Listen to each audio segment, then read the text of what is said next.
it sets the tone by showing or giving the listener our perspective, and our perspective is that we're going in hard, we're going in very deep. So like a lot of people start albums off with just interludes or saying this or having like a long intro or noise or whatever. Like I wanted to establish that we are taking this album very, very serious, and I wanted to establish it with the jingle. And I've had experience in making jingles like for Black Dynamite stuff and working with my man Lauren Oden, who's singing on that. So we've had experience kind of doing the jingle thing. But then for something like this, if we're going to have a fake radio station needs something that makes you feel like you're watching like WKRP? Yeah. Has to have that like old school type feel, like take you back, you know what I'm saying? Because in the 90s, we still heard jingles that definitely sound like they were made in the 70s, you know what I'm saying? Like, but I wanted to just start the album off with that, you know what I'm saying? And also, when a listener hears something like that brand new, in their head they're thinking like, is that real? Because it sounds like something that should have been for a radio station back in the day. So it just sets the tone, and to me, it sets a higher bar. We're not just looping this or just kind of giving whatever, like we're letting you know like we're going in really hard. So we start with that. I personally, they had a long relationship with Tribe Called Quest because their first tour in '93 was with the Tribe Called Quest. So they've always been around, and they've just been on such a foundation of hip hop, you know, to like bring in the younger brothers that are now icons like they were. It's just something that takes a modern listener back to that feeling, that essence that we had in the golden era. So to bring him on this album, first of all, and I said like in the first track, we wanted to set the tone, set the bar. We wanted you to have a certain type of feeling. Now, the phrasing with him, if you break down everything that is said on the album, every word, every phrase relates to something. So anything can happen. What is anything can happen? A song, Soul's Mischief song. That's right. One of our story songs off the first album. So a lot of his phrasing is either something dealing with Hyro or souls, and or a title or a classic lyric from a Tribe Called Quest song. You know what I'm saying? So everything means something. You see? Well, all my music is based on cinema. I love to approach music with a cinematic perspective because I feel that the best music creates some sort of visual for the consumer. So when you create music in a score-like fashion, it strikes something. It strikes some kind of chord with the listener. So taking that cinematic approach, I love having narration on albums, especially when it's not easy to grasp on a first or second listen. So when you have the vocalist kind of giving you clues as to what this and that means, but then you have a narrator loosely tying that all together, it's like a movie, you know, or it's like a book. You know, you're taking the listener all the way to the end, and you're helping them along because you understand that it's highbrow. It's not easy to get. So I mean, we did that with RZA on the Ghostface album, and now another icon with Ali on this album, and these guys' stories, I mean, they're going all over the place in a very ordered fashion. Like everything about it is deep, and the narrator helps to illuminate the visuals. You see what I'm saying? So I don't know if it's something that I'll be doing forever, you know, but if it makes sense to have the narrator, it definitely is gonna happen. It's supposed to be like the chick from the Warriors, like when we were all talking about the story and everything and how everything was supposed to come together. One of the examples that we used was the film The Warriors, and you had the DJ chick, like kind of guiding them through, guiding the warriors through, giving them advice, but also guiding the viewer and letting them know what's happening and giving recaps. So it's just it's an interesting way to tell a story, because it's easy just to tell a story and say this happened, this happened, this happened. But if you pay attention to detail and you, as an artist, show the consumer that you feel that they are intelligent enough to get what's going on, they appreciate that, and they want to listen to it more and enjoy it more. I think that's an interesting way to put it. It's basically, it's set in '94, but we tried to be there, not tell a story as guys in 2013 thinking about, yeah, then when I ran and I, like, no, let's be present and in the moment. So, it has the story is universal, so it talks about love and betrayal and, jealousy and gun violence and, hip hop, all these things together.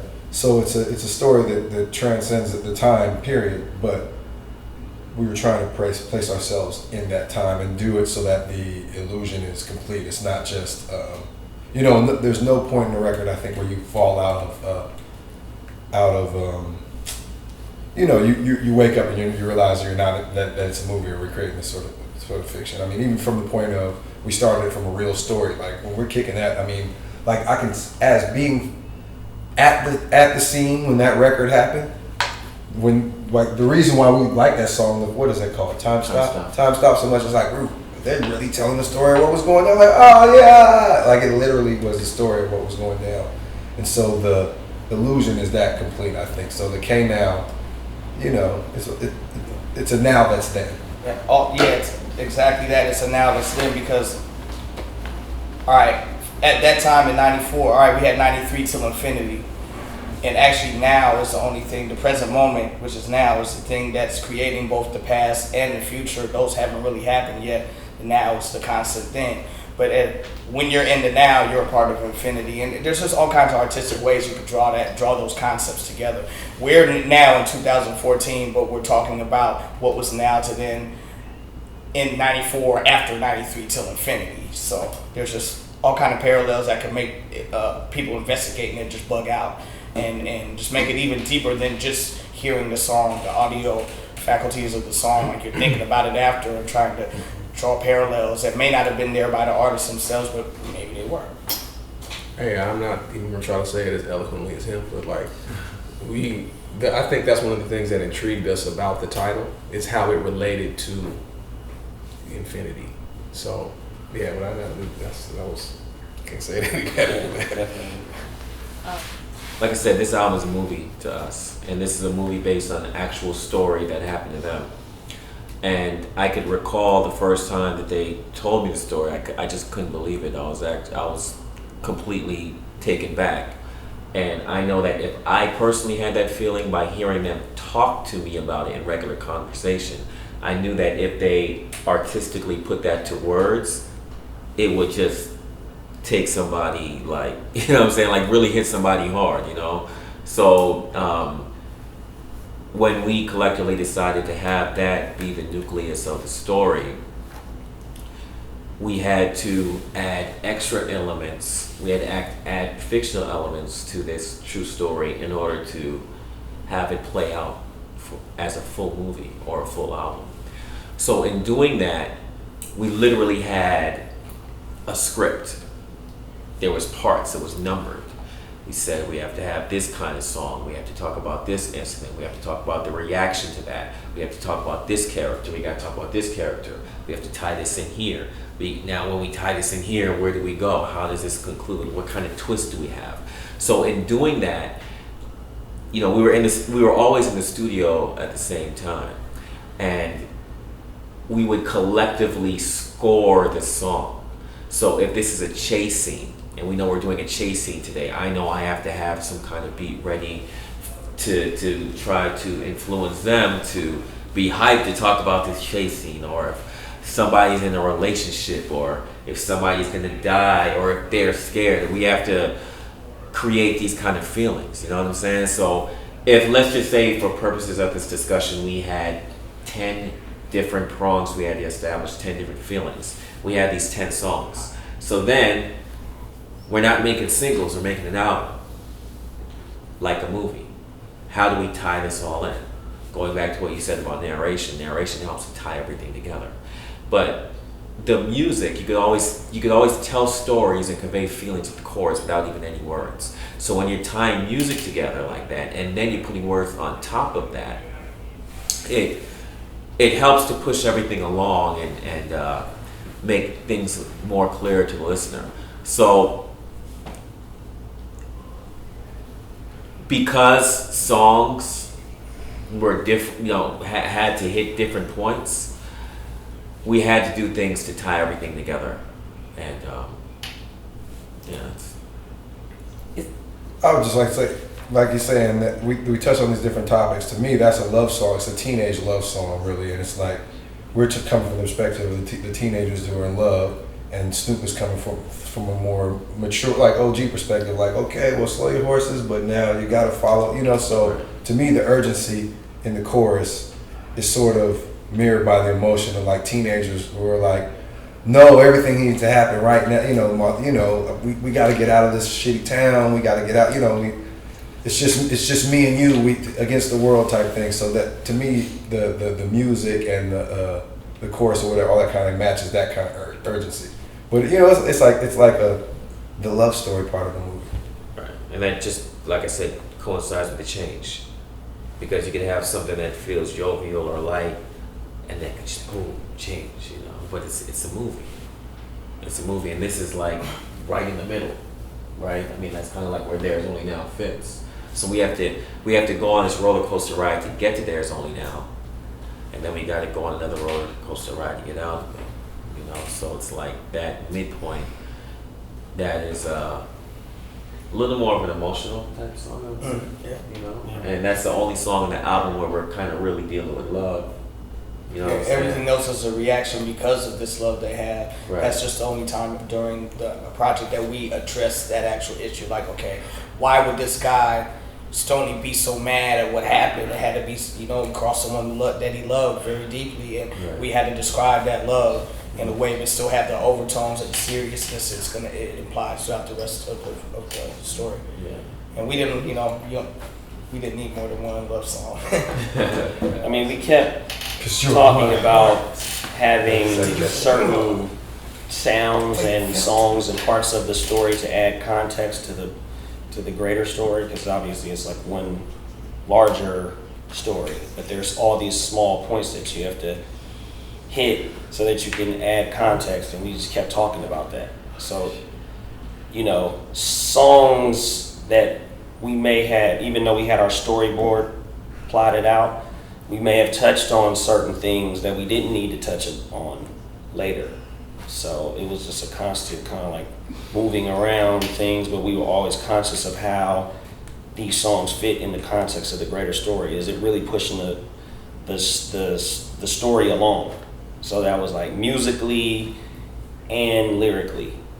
It was like, okay, if it was kind of jovial, then we knew we had to kind of move and transition out of that into something that was more hectic or whatever, so yeah. Yeah, also that song was as well, that song, it was a key point in character development. We had been building this, like he said, we had a script and we had been making these songs and building the story, and we were just so into it that we had got quite far in the album and hadn't fully delved into the character development yet. Like songs like the song where we describe everybody, that was laid down the line because we knew who all these people were. We're sitting here writing it and we're reflecting back on what we have so far. Like, if I was never heard this before, I don't know who the fuck these people are. So songs like There's Only Now went deep into character development a little as a part of subplot development, and also the one that we described it. But that was later on in our album sessions, actually. Because we reflected on it. It was like, we got to make sure the listener has some idea of who everybody is. And that also ties into what everybody just said about, the narrative and the skits, drawing it all together too. Like those things were completely carved based off of what we thought hadn't been fully expressed yet, or wouldn't be fully tangible to the listener if it was as is. And also to add on what he was saying, this script that we're referring to is essentially like a treatment for a movie. It's more so like a treatment for a movie, and then they, on each song, actually wrote out the script. So if Tajay's first on the song, he's writing that part of the script, and then A+ knows he's next. Then he's like, okay, what did you talk about? And we're all in the room. What did you talk about? Okay, I'm gonna get into this. And then say Fest is going last, but Ope's gonna go right after him. He knows what he's gonna say as far as what we have to get across in that song, and Fest knows that he has to wrap all this up. And he might leave it a little open-ended to get into the next song. He might leave it a little open-ended for Ali to respond to it. But it's all part of the roller coaster ride. It's all part of the movie. It's all about getting to the end. That was like a song where we kind of sat down, talked about the concept of the song, how it should go, and basically kind of plotted it out before it was ever done lyrically. And we've done that in the past, but I felt like when we did Anything Can Happen, we kind of hit like a stride where we really did it well.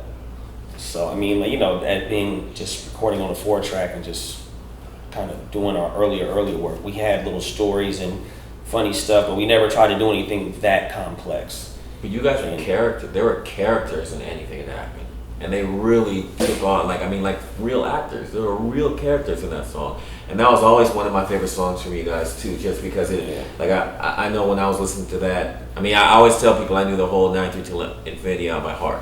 I was something I would listen to every single day. And when I would listen to that song, I would see things like with each one of you guys. I would see where you're at. I would see what you're talking about. I was there. It was like the production added to that. The beat that A+ made for that song, like it changed. And it had like these moments of like tension, and then it would go into like, absolutely. It had all these different parts that hit on that song, and it was also, we wrote it to try to make it be very cinematic, but we never really thought anybody would say, "Oh, is that a real life experience?" The people used to really ask. We were kind of blown away that people were like, "Did that really happen?" In hindsight, that's really us kind of like, sharpening our iron to do something on the grander scale in the future. Like Definitely. It's like a mini super premature version of the grand thing that we're doing now with Adrian. Yeah, of course that's not anything we could have known, but it's fun to think about now. Like wow, dude, because we really were just like trying to make it a real dope story. We had to wait for everybody else to finish each part because the same way we did every song with AJ. So. In my head, I was thinking about, before we even started though, like that song for me really represents in a lot of ways what this album is, because you guys really proved yourself as storytellers in that song for me. Because you guys were telling a lot of stories in other tracks too, on the album. But that one was just very conceptual, and you're right, like looking at everything in hindsight now, it's crazy, like holy shit, we just did a full album of Anything Can Happen, you know what I'm saying? It's, except actually based off of a true story this time. So right. Not just fully fictional. That's even a deeper twist. That shit, it's weird, now that when you're just telling the story, I bet we're gonna get a lot of questions about like how wild was that experience, because like it's something we've just lived with since then. We don't really talk about it much, except when it comes up amongst us. It's not even something the public really knows about, except for us and the motherfuckers that did it. So. It's really crazy. And it's funny, just to go back on the story of the concept of the story. Initially, we were talking about something that was just based in Oakland, more like a fictional comic book type story with Dell, and he's this person and that person, and then the Hyro symbol. Remember, the Hyro symbol meant something, and somebody took his Hyro medallion and all this. We had this whole story that we're kind of putting together, but I don't think for any of us it really resonated. Like it was like, okay, that's cool, we could do that. But nothing really evoked a serious emotion. And then we were just in my studio, and I don't know which one of you guys started talking about the incident. Was it you, O? Might have been O. Yeah. Did I ask if something happened to you guys? You asked about any like traumatic type shit that happened with us. And and that was like the first thing that came out. He pretty much said, and you were like, "That's it, that's it." Yeah. I remember he was like, "Yo, that's it, that's what we're doing." Because it hit me so hard when he said that, you know, because we were all kind of like, wait, we're like, yeah, we know we could do this, we know we could do a story like this or whatever, but when that shit happened, I was like, done. You know what I'm saying? Like that's it, because there's actual press to that. It's something that actually happened. You know what I'm saying? And hip hop stories are stories that are not really told. Everything behind the scenes, the stuff that happened to their, you know, within their lives, it's something that just kind of goes under the rug. People don't know a lot of these stories. So to have an album based on something that really happened for icons in rap, it's like, it's the shit, you know. So I remember that was just it, you know. We actually got video. Like I took a lot of video of them writing, putting ideas together, being in the booth and everything. And I was just watching a video of you guys coming up with the whole concept of who the Ghetto Superhero is and how the chorus should go and all that. Because I remember that in the morning, because basically what would happen is that in the mornings I would compose something and get a song ready enough for them to be able to write to. And then after they write to it, I'd compose after and finalize everything. And I remember when we did this beat, I remember you guys hearing it like, oh yeah, we could do that. And then I remember in watching the video, you just talking about this superhero thing. You know what I'm saying? And like you're like, yeah, it could be like you and Oak were talking. Well, who's a Ghetto Superhero? What could they, you know, what could this person be? Who should it be? And all that. You know what I'm saying? And it was, and like I say, going on this roller coaster ride, that's the part of the album that's a little fun. You know, it's like there's a wink, there's a little humor in it. You know what I'm saying? Even listening to it, like this, me and Tom Shay were talking about this because we like after we got the master from you, we'd sit at my house like real late at night and listen to it just and kick it. And I think it all came up. I can't remember exactly when it came up, but that's the part of the album that makes it almost a musical. Because like we have all this stuff going on, and then we step out, and we're not really characters. We're kind of like when it goes to that dance part when everybody's just the scene setting changes, and everybody does a little jig and starts talking about everything, kind of in a loose way. It kind of steps out of the drama of everything, and it makes it kind of like a musical. That's like when that. Yeah, like ghetto, like everybody throws off their serious costumes. Lots of jazz hands when Ghetto Superhero. It's kind of like, you know, everybody, they drop all the characters, there's no characters. We're describing something about the story, but not really using the characters or like a concept. Like, you remember how Ali Shaheed came in and he was like, you know, I think we need some kind of hero out here. I don't know, well, you know, and then that song comes in and just has you like outside of the story for a minute. And I mean, like it's Little like Shop of Horrors type shit. You know? It's a whole soundscape to that, how the bass line and the keys come in and everything. And we all grew up as little kids watching Saturday morning cartoons, you know what I mean? And they had like all these incredibly jazzy, lyrical, you know, like theme songs where they would like talk shit about Spider-Man, like, yeah, you know, say all these little quirky little things, you know what I'm saying? And we just grew up with that. And so when we heard that beat, it just reminded us of that. And that's what we were trying to kind of create, like, you know, like we were watching the beginning of your favorite superhero cartoon, you know what I mean? It has that kind of like Saturday morning bowl of cereal, you know what I mean, in front of the TV. I don't know if anybody was going to notice, but Me to Get Shot and Freedom Keeping It Hot are just rhymes way apart at the end of his verse and at the end of mine. And we're all lyricists, and people know that, you know, a lot of Souls fans know that there's going to be shit like that in there. But that's definitely one because I came in after him, obviously, and I heard how he ended. And there was also like a weird signature change of role with the beat at the end of mine, but I still wanted to make sure it rhymed with Opio's. And even though it wasn't very obvious, I wanted anybody who did dig that deep enough into it to spot it and be like, oh, they're sick, yo. I love it. Dude, you know what's crazy?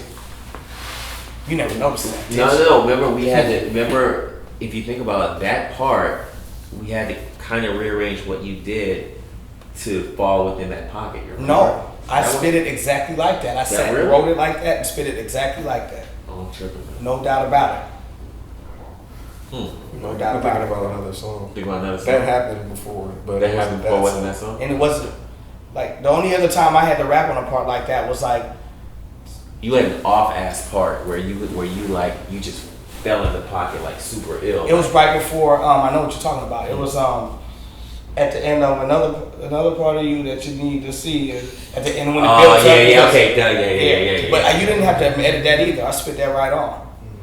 Uh, I remember, man. Because it was challenging writing. That's why I remember it, because it was challenging writing. Because it ain't something we do as some 4/4 boys.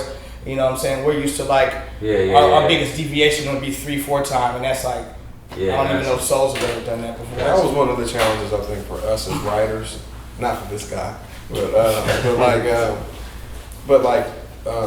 And that's, Adrian always did a good job of pointing out those stutter steps in the drums or some rhythmic change or something like that. And we, you know, I think as lyricists we do a lot of 4/4 time, and we write our lyrics to a lot of beats that maybe aren't changing as much. But with this type of live production, you have to be a little more cognizant of the rhythm changes and structural changes. So that was fun. When I say challenging, I mean that in a good way. It was fun for us as writers and he would point it out and say, hey, this is doing this here. You might want to change up or do this, that, and the other. So I know one time, I know on I'm drawing a blank on the song, but you know, when you say rewind time, that part I had to change because there was a little drum roll at the end. And you got that same business at the end. We kind of got the same deal on at the end of the verses on the end of Ghetto Superhero as well. We had to really sit there and be like, AJ, rewind this part. Because like my brain knows our brains know how it goes 4/4, but at that part we have to like I'm adding one syllable at a time. It literally change time signatures for like a bar. Yeah, or a quarter bar, or like like portion of four, a bar. like 4 beats, not even like 2 beats. Not even but like he said, that was actually fun to write. Like it's no rap challenge that we're gonna be like, oh, I can't do this. You know, we're gonna sit there and be like, oh, I almost got it. You don't have to change the lyric, just had to change the rhythm. Because the rhythm changes. May have to take out a syllable or something. Right. So it still makes sense. I mean, just to add to that, because watching them do that in the studio where they're given like this challenge and they have to overcome it, we would be like kind of laughing and joking because we were having a lot of fun in the studio. But there's always like a very easy way to navigate through those complex structures, you know what I mean? And you can just kind of like flop through it and not really give it its full attention like how you would in that 4/4 time signature. So watching them do that was like impressive for me to watch, you know what I mean? And I've been in the group with these dudes for 20 plus years or whatever. It was fun. That was what A+ was talking about. Like it was fun for us because we like challenges. It just kind of pushes the artistic boundaries, but we don't often get an opportunity to do things that we have never done before, kind of in the studio setting or whatever. You know what I mean? Like we always try to present different ways and aspects to look at things, but something just totally new. And so for us, that's exciting and that's fun. And I feel like that vibe got captured on the whole album. You know what I mean? It happened throughout the album. I mean, there's that one song, the Synopsis. We sat and wrote that. We were all looking at each other like, okay, fellas, let's like this. And you see how we can tell because each one of us attacks the track differently. Right. Each time, like his studio, like you hear stuff differently too. Like everybody hears things differently. So, like meeting in the mind, certain tracks you see. Like if you listen to us rap back to back, we are attacking the track differently, even if it's in the same time signature. I mean, the synopsis in general, I remember talking about that because it was like, it's 3-4 times. it talks about like a very tragic experiences that one of the main characters has and how he deals with it and kind of shows him unweaving mentally, like breaking down, losing control. And so the flow, even though it's awkward in general, it starts off kind of awkward and it just totally morphs into that because it's a metaphor for like losing control of your mental faculties, kind of, you know what I mean? And just kind of breaking apart. Also, the song about Miriam, this is something that, this is not a strange point, but an interesting point in the album. We were writing that song, all right, AJ made the beat, and we were listening to it, and all the rappers heard a different one, like drop one for where we should start rapping and how the song should continue than what he had in mind when he created it. So we really had to sit there and, you know, at first we tried to catch Adrian's one, and we were all sitting there as these MCs trying to like find where his bounce was, but it was so unorthodox sounding to us that for whatever reason we were all seeing the one drop here. And AJ was like, well, that's not really how I see it, but okay, do what you guys do, you know what I'm saying? And now you probably hear your original one and the new one that we dropped on, and now it's just like, it was one of those moments to where when we heard it, we kind of shifted where the one was and continued the song to create our own. It was that was a tricky song, but it was an interesting point in the creation, something that never happened with us before, working in music. I mean, something on that, Miriam got to make you song. No, it wasn't the Miriam. I'm sorry. It was this Meeting of the Minds. Meeting of the Minds. Remember how you had a different one, and you was like, no, it drops here, and none of us could catch it. Right. Yeah. Right. I knew where your one was when you were laying the drums, but then as soon as the baseline came in, Yeah. it has that crescendo. You were following that. Right. You know what I'm saying? Right. Yeah, it's kind of like we couldn't hear it anymore. Yeah, that was a trip. Oh, and just an interesting fact on that song, there's I think like 2 or 3 breaks in there, drum breaks where the drums just go out and we're just in there just rhyming, and there's a little instrumentation on there. Every one of those is me just fucking up on the drums. That was a cold. That was a cold session. Tajay got the end of that one. That was a cold session. He matched it. He played that. See, what people don't understand though is that there's no sample. We're not chopping his drums up and looping them. So every song that you hear is a human being playing the drums, sounding like a drum machine all the way through. So when there are any breaks or anything, that's literally the person stopped. You know, so Yeah. I mean, I remember you laying that track like we went and got food or something like that. Right. That was a serious. Right. But he wouldn't stop. He iced the knee down and Yeah. I didn't want that part. That part when the drums were dropped out, I was like avoiding that part. Because it was cool. Because Like, because I'll be playing. That was a valley, right? Yeah, I'll be playing, and it's a weird timing on the drums, and then what happens is that I don't have the best knees. It's handcrafted music. Yeah. I mean, it's So like cool. it's handcrafted music. And We make somebody- our songs one batch at a time, the original way, using the original equipment. But that's really what it is, though. If I fuck up on something and something's off, then they're gonna be off with me. You know what I'm saying? If they're doing something that's off, I'm gonna follow them and do something that's a little off. But it's that syncopation that provides an organic essence to the music, and that's the kind of detail that I feel listeners really feel and love, you know. And when you're just doing something on a grid all the time, a lot of that is lost. You know, that's why even just on beat machines, why do people like a lot of the earlier sequencers versus modern sequencers? Because the earlier ones are fucked up. You can't do exactly what you want to do in your head. You see what I'm saying? And it's that error that people love. I'll say one thing, that whole first song, this song we're talking about, Time Stop, is the factual portion of the story in its entirety. Every lyric on Time Stop is what happened. Everything after that point is the story we built around it. I just wanted to say that before we went on. And from a compositional perspective, Time Stop was supposed to be as if Lalo Schifrin kind of hooked up with Souls and made a track for them. You know, it's like on some Mission Impossible type. We're going on a journey, so it's like we're setting up the movie. So going back to what you said about starting off with the radio jingle, we start with the jingle, and then the credits are gone and the movie starts, and it's like you're watching something. You got Fesso talking about the Eddie Bauer Explorer. You know, it's like we're saying a whole bunch of things that would have been around in '94 without telling you it's '94. We're taking you there, and also in my head, because like if I'm making a beat, I always kind of know what it's supposed to be before the end. And this song changed somewhat based on what they were doing. That song was supposed to be kind of like on some NWA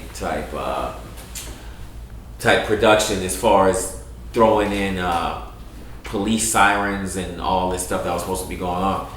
And when I actually did that after they finished their vocals, it felt contrived, and to me it took away from the fact that they really illustrated the moment. They really illuminated the graphic story. And if I would have added all those extra elements that I had in my head before, it would have taken away from their ability to really tell a story. And like I said before, a consumer appreciates when you don't dumb things down.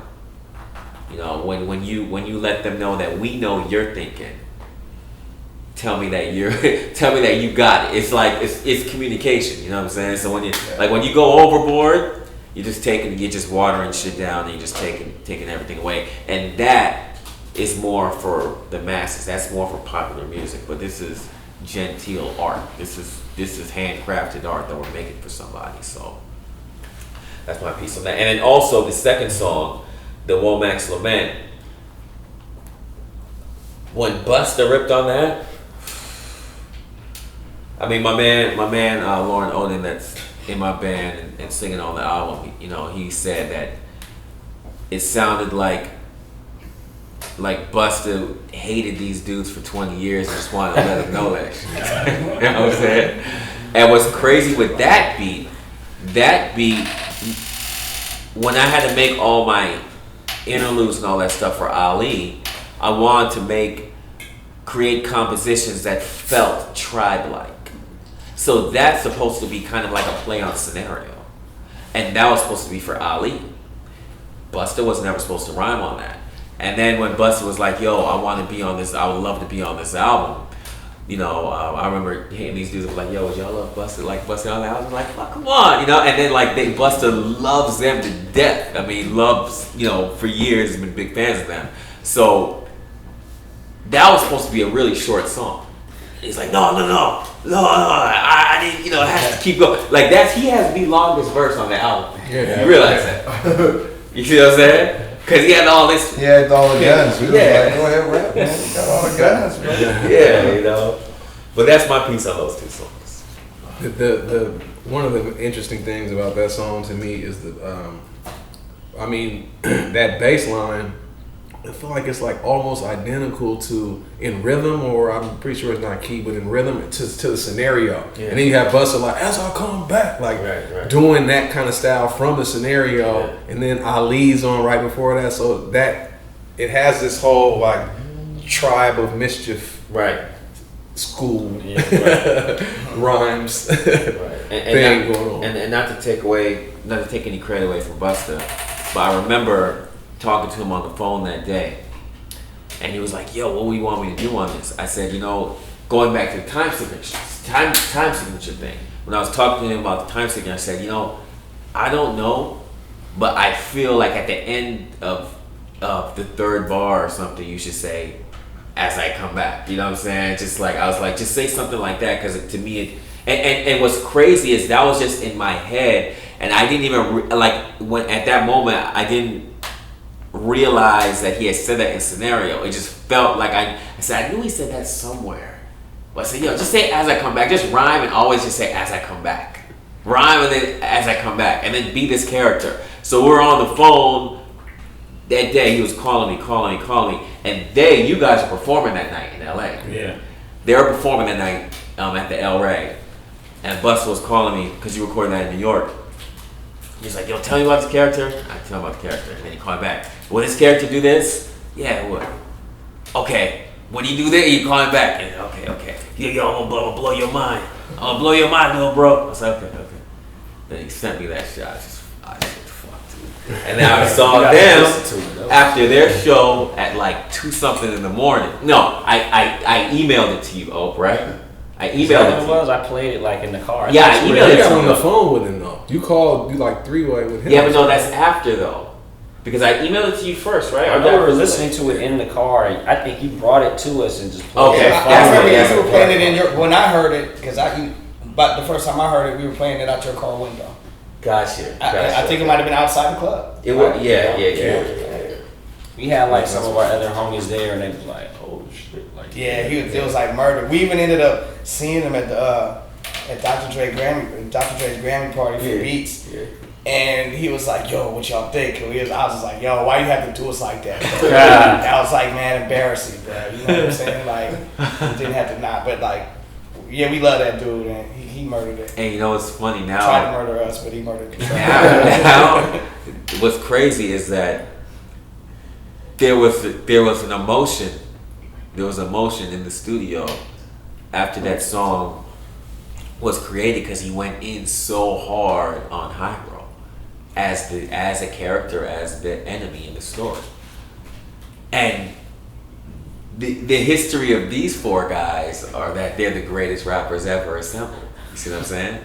So you got somebody lyrically coming at you hard. It's like it was a feel like, yo. It was bittersweet. Yeah, like it was like, damn. Like, well, at least it's on our album. right. He knew But we were gonna have a song that was. This was in our treatment that there was a song that was gonna respond to that. You remember that because this is part of the battle. Yeah, and that was before Busta Rhymes was a dude, though, right? Or was that after? Well, this is before he was a dude. It was before we knew Yeah, what this is Busta before Rhymes he It was. was tied to any, all you got is your words. Like Yeah. Yeah. And then he killed it so hard that these guys are MCs. These are formidable MCs that have just been through so many battles. They're warriors. So it was one of those things like, yo, we gotta get this motherfucker back for this shit. Like in a very pleasant, like ill way. And then at the end, there's a song called The Last Act. That was a song that was supposed to be the battle song. You remember that? At first. At first. Yeah, right.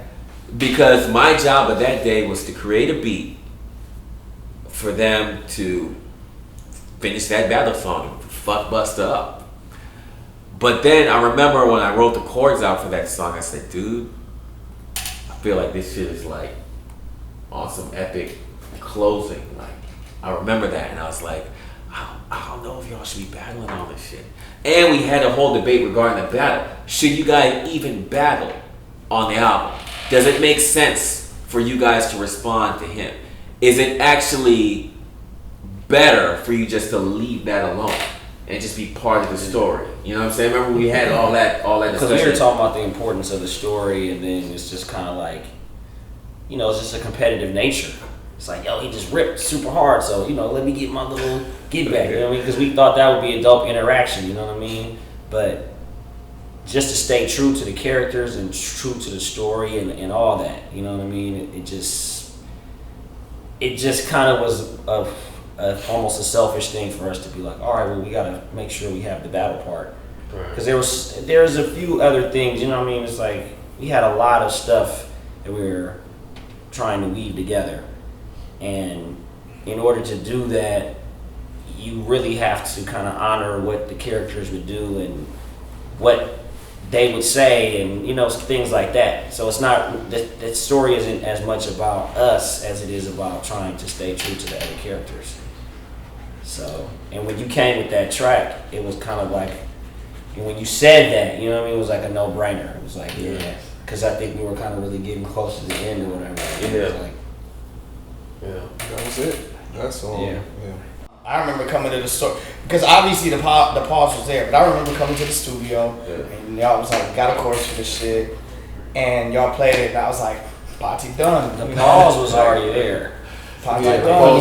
had the track set out and then it had that stop, it paused right there, and it came back in. And we didn't have lyrics, chorus, anything. So we wrote the lyrics first for the first verse at least. I think. Yeah. And then came up with the chorus and added that in there, like before we time stopped.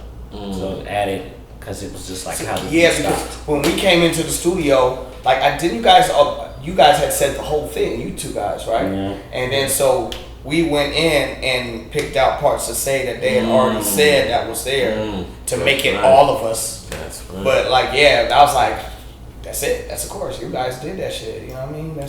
And then I guess we did the second verse, right? And That song is super cinematic though. It's like if you listen to it, it's like damn near the drone camera coming down like alone in the clouds. You know, like on a street scene, like a Brooklyn brownstone kind of street scene. And then that chorus, the way it goes, it's like vignettes. Like they rolled up. You see that happen? It was black man.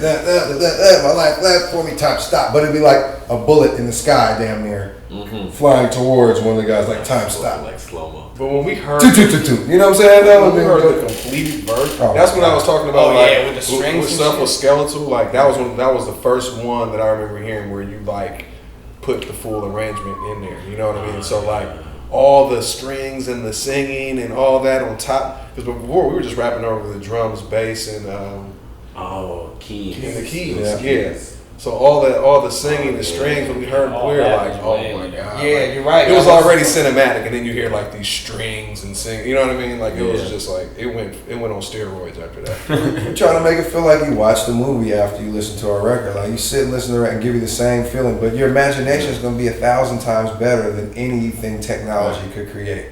So we want you, to just give you the tools and the framework for you to imagine this sort of whole thing going on and immerse you completely in that world. I think that's what is with music a lot of times it's lost, like or it's not the point of the music. A lot of music's point is background music for you to do what you're going to do to, or music for you to go to the club and dance with dance with people too. And like this music, I think, even though it's danceable and all that kind of stuff, is really literally like sit and listen to the whole thing. It's like watching a show, like watching Luther or watching CSI or something like that, except like the subjects in this movie are the souls of Mischief and Stoney and Miriam and Womack. But I think I would like to move forward, almost not even be the souls of Mischief, still create these sort of escapes, but not necessarily have to be the souls of Mischief in the story.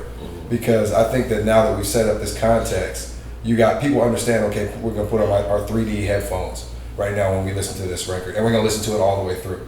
Even if they hear the first couple songs, like, okay, where does that fit in the puzzle? Because I know they got some next level sort of conceptual shit here.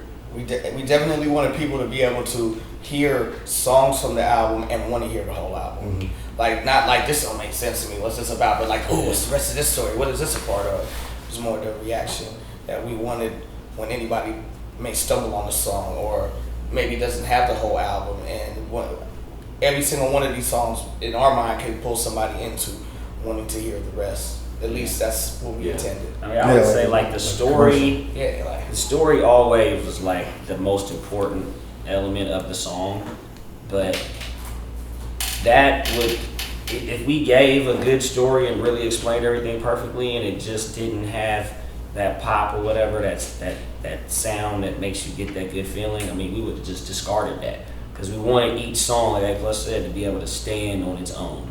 And you could just listen to that song and be like, that's a dope beat, they flowing dope, like I hear what they talking about and it's cool. I might not get it all the way, but you can listen to it and be like, that's hot.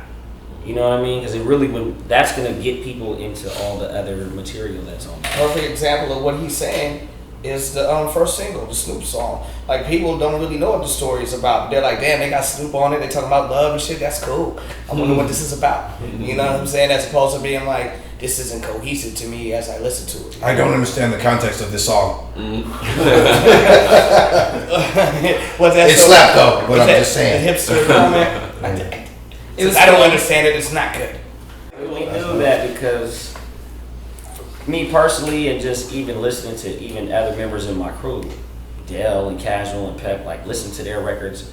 I would listen to it one time and be like, that's dope. Then I listen to it again, like, oh shit, you put that with that, like, oh. So it constantly had like these layers that would reveal itself to me the more and more that I listened to it.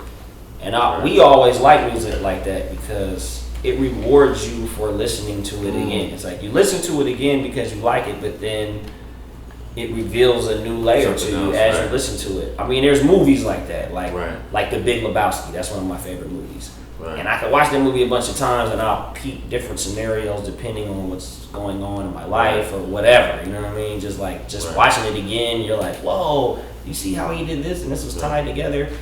You know what I mean? I mean, it's like a movie like Scarface, for instance, where people could just watch over and over and over and over again, because there's always, even though you know the scene, you know what it's about, there's all these little underlying factors that you don't see until you watch it, 2 or 3 times. And so that's how movies are. You know what I mean? It's like if it's a good movie, you're gonna watch it more than once, and you'll learn new things about the movie when you watch it. Souls are kind of we were known for that. So from when we first came out, that was one of the main things the main positive critiques of our album was that 93 Till was that with these guys, I like the album off the jump, but with their lyrics, I keep getting new shit every time I listen, and so this is kind of like right up our alley for our album to be like that. It's not way out of bounds for us for people to be like, I'm getting more and more and more out of that Souls album, because our shit is layered. It's 4 complex dudes.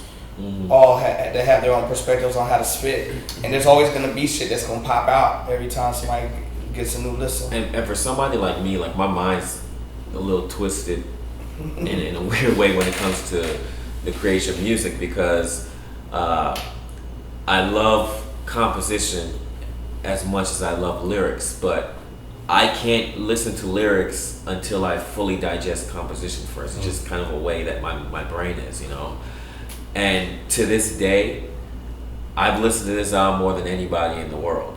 And there's still stuff on every single song that I'm picking up from things that they said.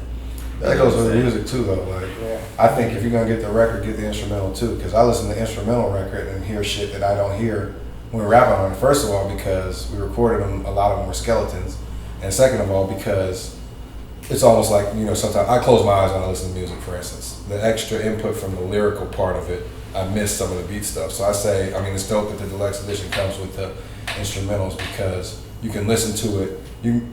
The music moves, and even if you know the story, it sort of creates that kind of soundtrack for your life too. Like I listen to a lot of surf punk because it makes me feel like I'm on a car chase or something, like when I'm driving. And it's the same with the music. And I'm intimately connected to the music. I can imagine somebody who's looking at it from the outside looking in, like it's even more a soundtrack type thing when you listen to the instrumentals. But both of them are dynamic, and you can find stuff in them, I think, for years to come. And something I've been saying, and I was telling this to people before the album even came out. I said, when people would ask me about the Souls of Mischief album,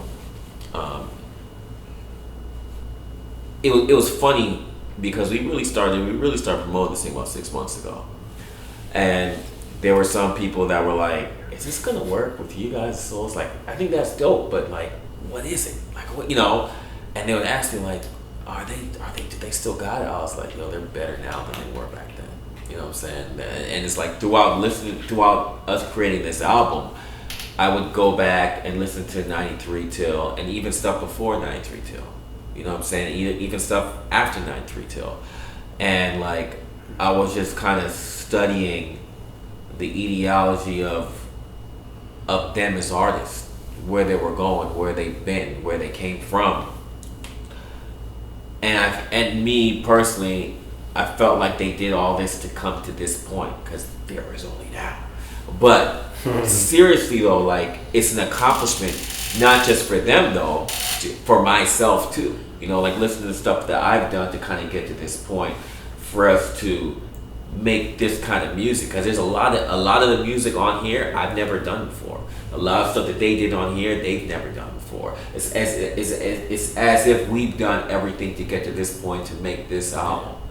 An interesting point to that is that we were recording this record thinking about our 20th year anniversary of 93 Till Infinity, and that was just something that we talked about in the past, but you really can't really deal with it until it's 20 years. It was because we're humble dudes, even though like on the mic we might sound like we're all super egotistical or whatever. It's really not like that. We're fans first. We're humble. You know what I mean? Like we listen to Busta Rhymes like Disses and we're like, that's sick, though, he killed it. You know what I mean? Like we would never be like, oh, you can't say that about me. You know what I mean? It's like we're huge fans of him, and so it's like it took us a long time to come to grips with what a lot of people say about 93 Till Infinity, the album and the song, about how important it is to hip hop and what it means. We would kind of be like, yeah, that's what's up, one love, but never really fully come into acceptance for it. Mm-hmm. And around that time, I think we did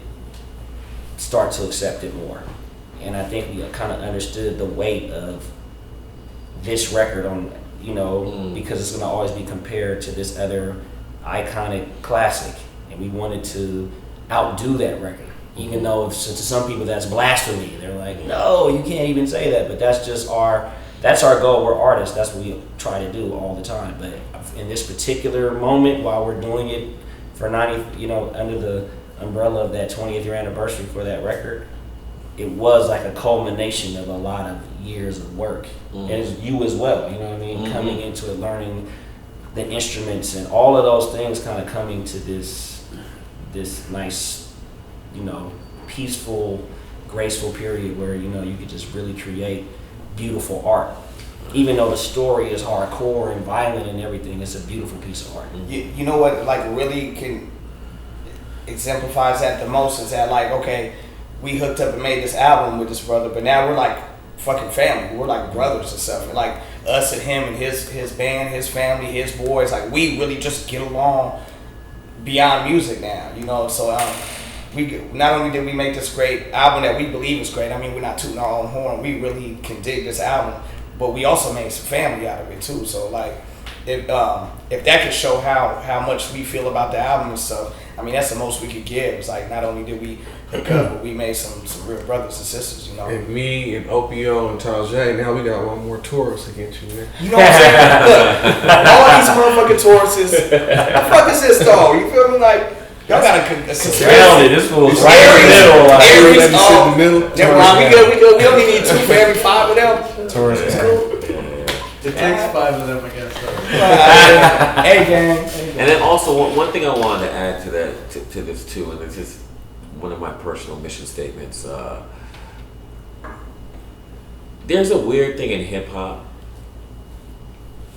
that you don't see in rock and roll, where once you pass a certain age, there are people that deem you as being old. You see, hip hop has been around, let's just say 40 years. So in 40 years, and with the advent of MTV, music for the masses was perceived as being created by artists that are teenagers into their 20s, and that's it, especially for hip hop. And what I wanted to show with this album is that there are people that fall off. Absolutely. People fall off when they're still young, But when you're working with all-timers, when you're working with all-stars, their job should be to continually outdo themselves and be better. You know what I'm saying? And we've seen that throughout the years in many different genres of music. Johnny Cash can still do his thing, and it's somewhat bothers me to even have this discussion because, I'm still working with people that are young. I still consider myself young, and we're, a couple years apart in age, but timeless music, when you're trying to create timeless music and not follow any type of trends, and you're trying to keep things progressive, that is also always youthful because it's revolutionary and different. And people need to start looking at hip hop as the black culture looked at jazz music. You see what I'm saying? You would have jazz artists playing well into their 80s and 90s, and they were still youthful and exuberant. People accepted them because of the level of their craft and the seriousness to their music. People need to look at hip hop like that, and I wanted people to hear this album and have that feeling. I don't want people to listen to this album and think oh man, yeah, they had that one hit 20 years ago. I want them to say that 20 years ago, they introduced me to how great they are, and now they are on this level. So, moving forward to be progressive and classic opposed to trying to follow current trends. That's what it is, because the reason why they were dope is because they weren't trying to be like anybody else. People were trying to be like them. And to add on to that, and from our perspective, that's the only reason why we're still here.